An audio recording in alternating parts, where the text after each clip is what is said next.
Yes, but also I want to mention that beyond the new innovations that enter the battlefield, such as drones or what have you not, a key component of Ukrainian resistance was the psychological component. And I bring that up because if we take out a similar conflict, the collapse of the Afghan government in the face of the Taliban, the Afghan president fled the country Yeah. almost immediately, right? And it caused a collapse. To this day, I think one of the main reasons that the Ukrainian resistance was so strong was one, the Ukrainian people were never united as before. It was their finest hour. You know, they were the Britons during the Blitz. Everyone came together. I saw old men, women, and children making sandbags to stop amphibious assault in Odessa. Yeah, Um, Molotovs in Kiev. yeah, like Kiev's, like ordinary citizens were being handed rifles. Yeah.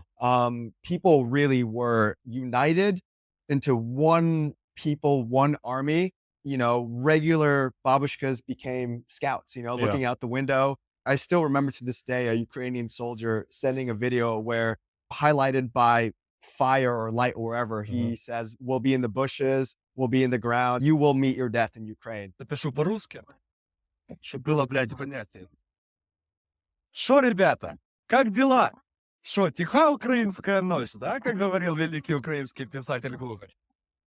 And part of the reason, and a huge part of the reason is number two, Zelensky. Now, President Zelensky, you know, regardless of how you feel about him, during the initial days of the war, I remember seeing his behavior and thinking, wow, that's a leader. He was on the front lines. He had every opportunity to flee the country and be safe, seek refuge. And, you know, he said, no, we will take. There's this now famous video where he takes a video and he's like, here's the minister of whatever. He's the minister of here I am. We're in Kiev. I don't need a ride. I need ammunition. Yeah.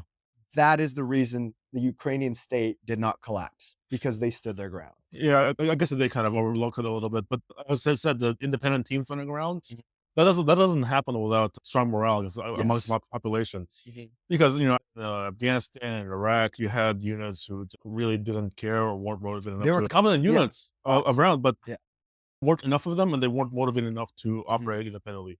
In Afghanistan, you had the Afghan commandos, Mhm. who essentially were motivated, had morale, but they were few in number, and unfortunately couldn't hold off the entire Taliban by themselves. Mhm. But in Ukraine, it really was the people themselves that defended Ukraine in those key moments.